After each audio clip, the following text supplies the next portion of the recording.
Erevizyon. Tabii olmazsa olmaz. Olmazsa olmaz. Ama ben Erevizyon'u şöyle soracağım. Erevizyon'un sizin şarkıcınıza ne kattı? Çünkü o inanılmaz Türkiye tarihinin en büyük başarısı bence müzikal anlamda.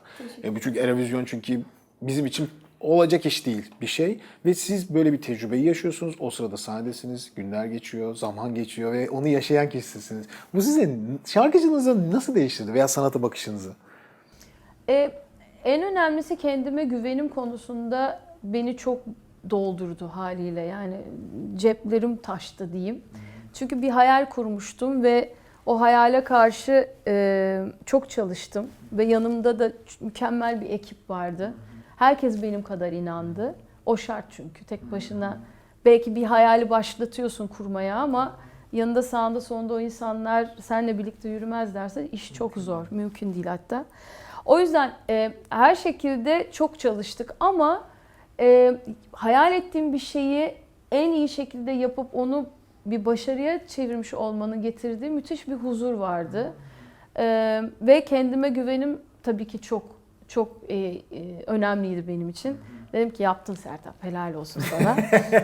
Böyle kendinize kendi oturup kendime. helal mi falan. Ya bu şeyden değil, böbürlenip de vay be ben neyim değil de daha çok hedeflediğin bir şeyi, hedef koyduğun bir şeyi yapabilmiş olmanın aslında gururu. Erevizyon'a bir hedef koyarak gittiniz o zaman. Tabii. Tamamen hani bunu yaparak geleceğim, birinci olacağım geleceğim. Ben birinci olacağım diye gittim. İşte kesin. bu ya. Net. Müthiş bir şey bu ya.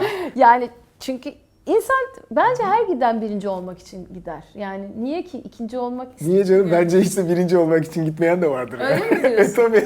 40 kişi 40 tane ülke yok mu? Hepsi birinci olacağım diye bence gitmiyordur. Bilmem ne bileyim. Ben bir şey yapıyorsam en iyisiyim ya. Bir gideyim birinci olayım diye yapıyorum ya. Bende o var. Ya yoksa niye yapayım yani? Çok iyi.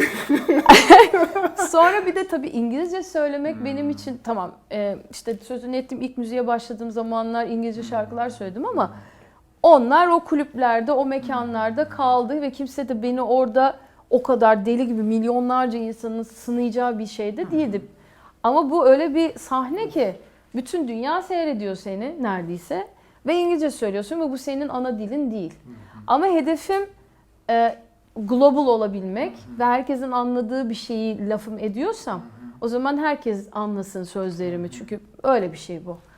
O yüzden de İngilizceyi hedef aldım. İngilizce deyince tabii iş biraz hem teknik açıdan hem fonetiği açısından hem alışkanlıkları açısından bambaşka bir kapı. Oralarda çok tabii gerildiğim günler oldu yani feci günlerim vardı. Hatta işte yarışmadan bir gün önce bize böyle TRT bir koridor vardı otelde sadece bize ayrılmış. O koridorda herkesin kapısı açıktı, herkes böyle giriyor çıkıyor muhabbetler yapılıyor. Ben böyle çıktım. Son yani yarışmadan bir gün önceki genel prova bitti. Geldik koridorda böyle dururken ben ay bana bir şey oluyor dedim ve bayıldım.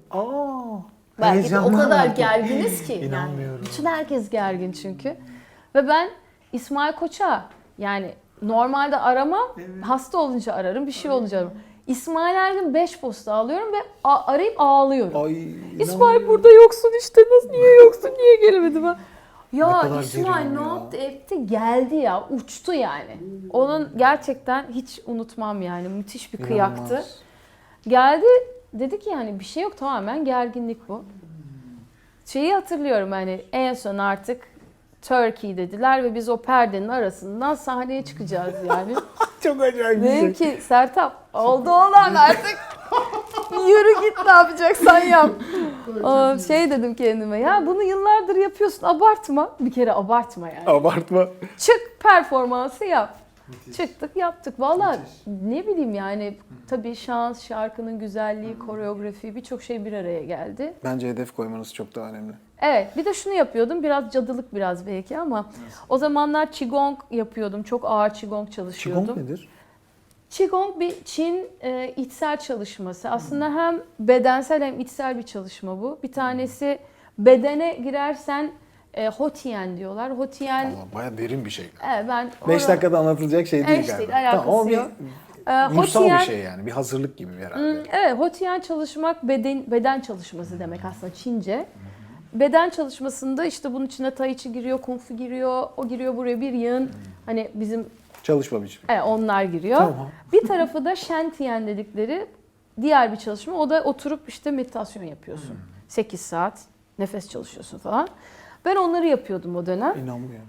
Ve çok kitap ve çok şey yaptım yani. Hani hala gün içinde meditasyon yapmanın kendi duruşunda durmadan kendine ayna tutup farkındalığınla yaşamayı becerebilmek de bir süreç.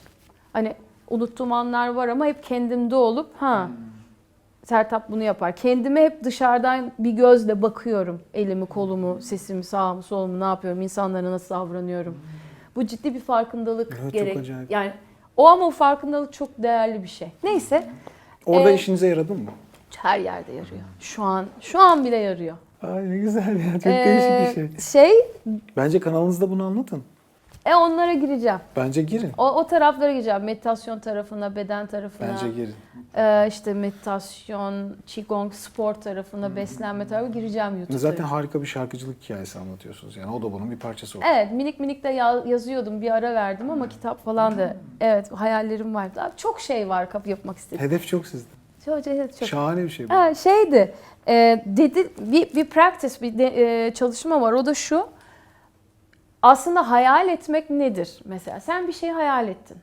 Ne yapıyorsun başta? Yani Hayal edince mi? bir şey yapabilmek için önce hayal etmiyor musun? Tabii ki. Önce mesela bu sandalye yapması için de marangozun önce sandalyenin nasıl olacağını kafasında hayal etmesi lazım değil mi? Sağını, solunu, şuradaki kıvrımlarını, ayaklarını, çizgisini. Her hayal ettiğin şeyin bir manifest edilme hali var. Yani fizikselle dönüşme hali var. Şimdi hayal ettiğin şeyin fiziksele dönüşmesi için senin içinde bir hal gerekiyor. O da ne biliyor musun? %100 inanç hali. Yani %1 bile değil, 0,0000001 şüphe bile olsa onun gerçekleşmesi mümkün değil. Bir şeye gerçekten tam olarak inanmanın da bazı şeyleri var, çalışmaları var. Bazısı uykudan önce, bazısı uyanınca. Detaylar vallahi bak bir O soru sordum başka bir yere delirdi gidiyoruz. diye bakıyor olabilirler mi? Yok hayır ama yani hiç bilmediğimiz konularla ilgileniyorsunuz. Evet. Ben bilmiyorum mesela böyle bir şey. Ben yıllar... Ya inanmak vardır aramızda deriz yani tabii ki inanacağız falan o kadar. Ya orada kalır yani. 15 yıl. Bunun şöyle bir şey oluyor. Mesela deneyin aslında hayatınızın ne kadar çok değişeceğini göreceksiniz. Bir de şöyle bir şey. İnsan lineer zaman dedikleri yani dikey değil de yatay diye algılıyor zamanı. Zaman bizim için yataydır ya. Öyle mi? Böyle akar. Yataydır. Akan bir şeydir. Akan bir şeydir. Şimdi meditasyon ya da o felsefeye gittiğinde zaman dikeydir. Zaman dikey olduğunda ne olur? Sadece an vardır. Gelecek, geçmiş yoktur. Dikeyde şimdi yani hep onlar derler ya şimdi de kalın. Bir Matrix falan bütün bunlar bir ya. Şimdi onu zaman diyorsun ki benim 3 yıl önce aklıma gelmişti de şimdi oldu. Hayır öyle değil. Zamanı devreden çıkar. Aslında her şey şimdi oluyor. Ama ne kadar inandığın ve onu ne kadar çok istediğinle doğru orantılı. Ben daha önceden planladığım bir şey aslında gerçekleşme sürecine giriyor gibisin. Bütün korkuların, Anlıyorum. bütün isteklerin, en kötüsü de korkuların. Bir şeyden çok korkuyorsan o da geliyor. O da geliyor. Ne düşündüğüne çok dikkat et o yüzden derler Doğu felsefesinde. Yatıyorsun atıyorum. Yattım mesela. Ben şunu yapıyordum. Bütün bunları biliyorum ya. Dedim ki bunlar işe yarayacak herhalde. Yattım mesela. Erozyona gidene kadar neredeyse her sabah ne yaptın? Sahnedeyim. Şarkıyı söylüyoruz. Koreografiyi biliyorum.